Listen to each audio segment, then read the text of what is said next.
नमस्कार, स्वागत है आप तमाम दर्शकों का लोक आवाज पर और मैं हूं आपके साथ अनु मिश्रा। आज का हमारा टॉपिक है युवाओं की समस्याएं, क्योंकि कोई भी समस्याएं सामाजिक स्तर पर समाज के लोगों को कहीं न कहीं प्रभावित करती है और आज की युवा पीढ़ी किशोरावस्था में प्रवेश करते ही कई सारी बुराइयां जैसे नशा का सेवन, अपराध और कम उम्र में बहुत सारी ऐसी बुराइयां हैं, नैतिक पतन आदि जिसकी ओर अग्रसर होते हैं। तो इसका जिम्मेदार क्यों, आखिर क्या कारण है? इन तमाम मुद्दों पर हमारे साथ बातचीत करने के लिए मौजूद है समाजसेवी रजनीकांत पाठक। तो आइए उनसे चर्चा करते हैं। सर, बहुत बहुत स्वागत है आपका लोक आवाज पर। आपका भी बहुत बहुत धन्यवाद, स्वागत है और लोक आवाज दर्शकों को भी प्रणाम करता हूँ। सर, हमारा पहला सवाल था कि कोई भी सामाजिक समस्या जो होती है वो आम जनमानस को किस तरह से प्रभावित करती है? देखिए, इसके कई रूप हैं सामाजिक समस्या से। आपने युवा पर फोकस किया है आज का कार्यक्रम का, मैं इसके लिए भी आपको शुक्रिया अदा करता हूं। और जहां तक आपने सामाजिक समस्या की बात की है तो इसके कई चरण हैं।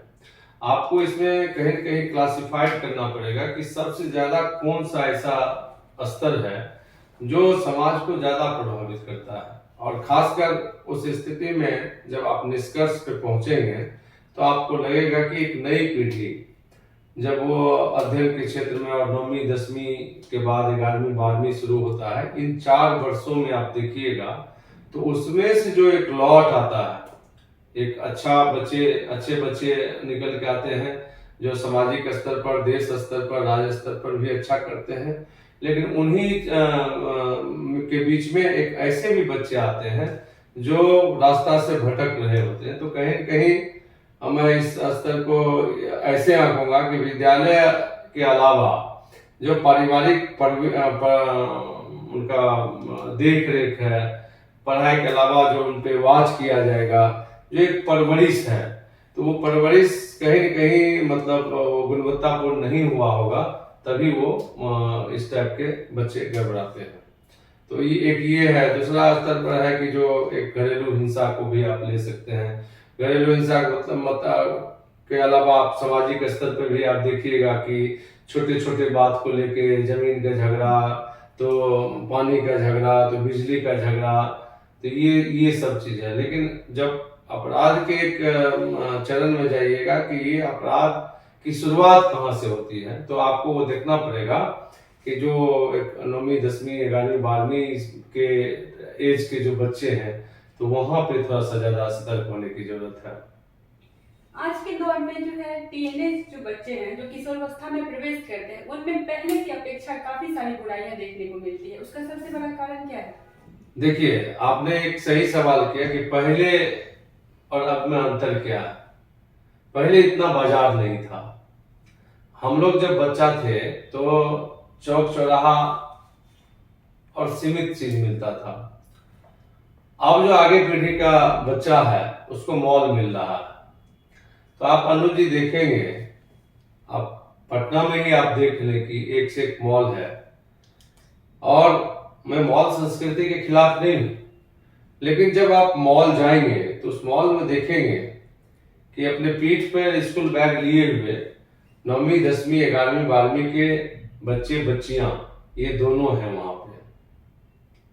तो कहीं न कहीं वो चीज आपको गौर से देखने की जरूरत है। ये दोनों बच्चे, ये जो लड़के लड़कियां हैं, विद्यालय के समय में वो क्या कर रहे हैं।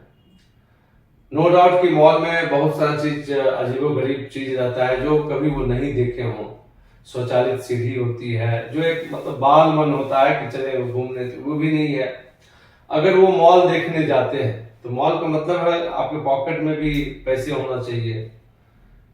वहां पे जो बच्चे देख रहे हैं, या जो सामान्य से नीचे वर्ग के जो बच्चे हैं, स्कूल से जब निकलते हैं या बीच में ही बहाना मार के निकल जाना, और जब वो मॉल में चकाचौंध देखते होंगे तो उनके मन में कहीं न कहीं ये चीज उपजता होगा कि फलाना ने ये सामान खरीदा, ये यहाँ बिक रहा है, ये चीज यहाँ होना चाहिए। भले उनका पॉकेट अलाउ नहीं करे, लेकिन मन तो अलाउ करेगा ना। पॉकेट और मन में आकाश जमीन का अंतर है।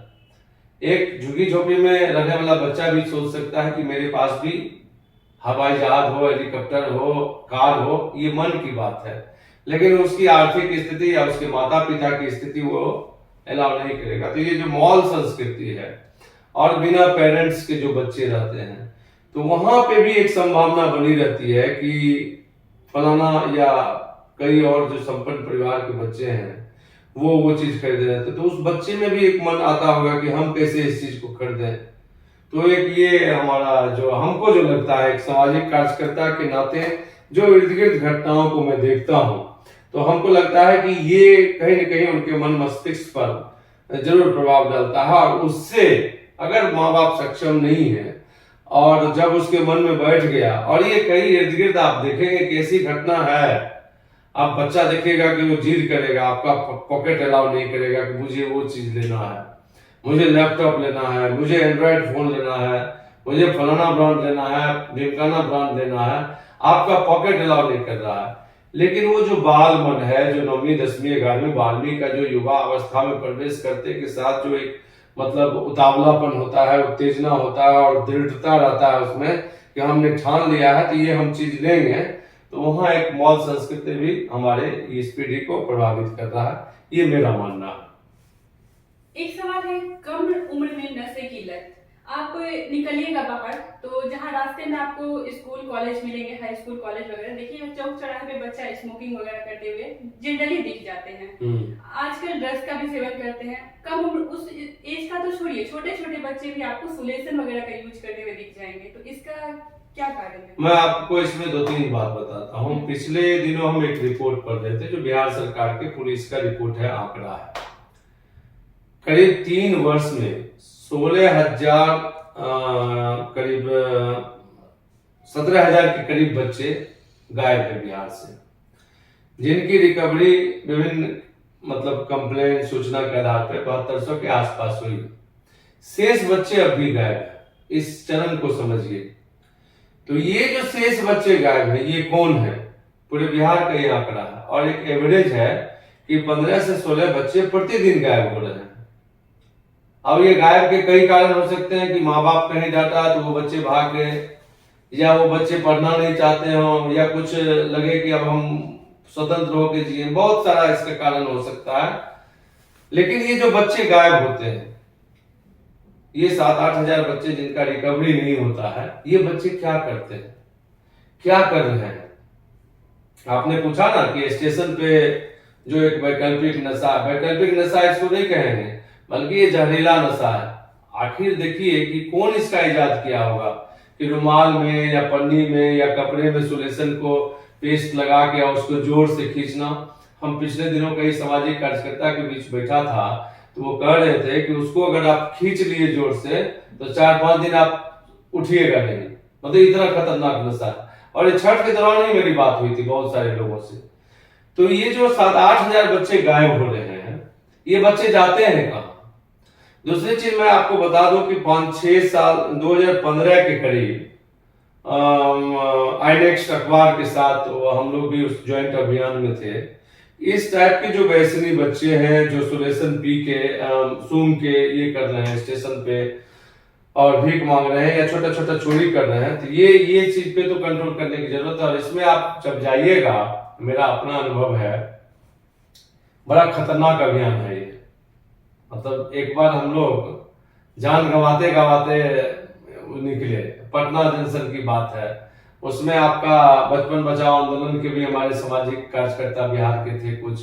उसके बाद एकता शक्ति फाउंडेशन की तरफ से मुझे नॉमिनेट किया गया था, मैं उस अभियान को लीड कर रहा था, आईनेक्स्ट के बैनर तले हो रहा था। करीब 8-10 लोग हम लोग स्टेशन पर गए, और आपको आश्चर्य होगा कि हम जब वो बच्चे, और हमारे सामने वो बच्चे ऐसा कर रहे थे, और स्टेशन के इर्द गिर्द ही वो सामान मिलता है। मतलब वो लिया, मैंने पूछा कि भाई आप कैसे, तो हमको क्या पता कौन क्या यूज करेगा, हम तो सोचते हैं कि भाई स्टेशन पर आते जाते लोग का जूता चप्पल टूट जाता है तो उसको चिपकाने के लिए करते हैं, हम कहते हैं खतरनाक नशा है। और तब हम आपको बताते हैं कि प्लेटफॉर्म नंबर 1 पर जीआरपी का थाना को अगर सूचना नहीं देते तो उनका गिरोह होता है, और ये पूरे देश के स्टेशनों में ये सब खेल हो रहा है। तो फिर उसको नशा में करके फिर उनसे भीख मंगवाया जाता है, और जो उनका गिरोह होता है वो कलेक्ट करके ले जाता है।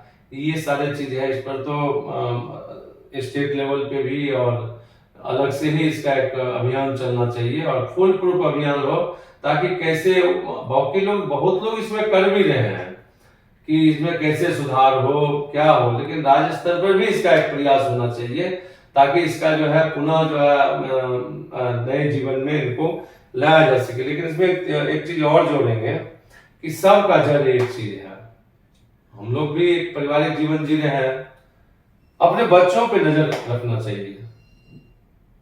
गरीब अमीर जो भी हो वो उनको अपने बच्चों पे नजर रखना चाहिए। और कम से कम ये चीज जो है बहुत, मैं बार बार कई कार्यक्रम में बोलता हूँ अनुज जी कि आप अगर चाहते हैं कि हम समाज में कुछ कंट्रीब्यूशन दें तो सबसे पहले आप अपने बच्चों को एक अच्छा नागरिक बनाएं, वो भी एक अच्छा मतलब आप देश के लिए समाज के लिए काम कर रहे हैं। तो जो भी लोग आवाज चैनल को आज देख रहे होंगे उन तमाम लोगों से अपील है कि ये छोटे छोटे चीज को भी कंट्रोल करके आप योगदान दे सकते हैं उनको। बच्चों पर नजर रखने की जो बात आपने की है, तो कुछ पेरेंट्स हैं कामकाजी हैं, बाहर जाते हैं तो वो 24 घंटा बच्चों पर नजर नहीं रख सकते, कुछ बच्चे बाहर पढ़ते हैं घर से, तो ऐसे में संभव है बच्चे पर हर वक्त नजर रखना? देखिए अनुज जी, कामकाजी होना अच्छी बात है और कामकाजी का मतलब क्या 8 घंटे ना, तो हम तो ये कहते हैं कि कम से कम 1 घंटा मॉनिटरिंग कीजिए। संसाधन का दौर है ये, आप संसाधन से बच्चों को वंचित नहीं कर सकते। हमारी पीढ़ी जो हमारी अगली पीढ़ी है वो हमसे आगे है। हम लोग जब 10th पास कर रहे थे तो उस समय ये सब चीज नहीं था, लेकिन हमारी पीढ़ी को अब लॉकडाउन में तो एक अच्छा खासा माहौल बन गया था ऑनलाइन क्लास के नाम पे। एक झटके में एक ऐसा बीमारी आया जो एक नवजात बच्चों को भी मोबाइल का लत लगा गया।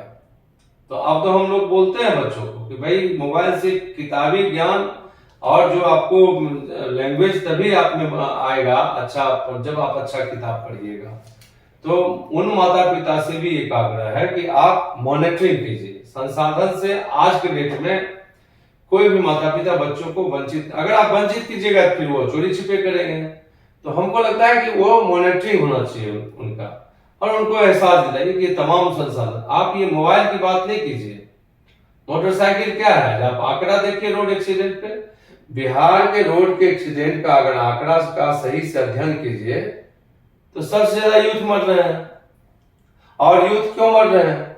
जो भी आपके लोक आवाज के दर्शक हैं वो देखते होंगे कि लहरिया कट एक पटना में बोलचाल की भाषा में और बिल्कुल कर्तव्य दिखाते हुए मोटरसाइकिल चलाना। अगर हम लोग एक दर्शक के रूप में जब उस चीज को देखते हैं तो लगता है कि मतलब सांस तेज चलने लगता है, ये पता नहीं आगे जाकर क्या होगा, ये गिरा वो पड़ा।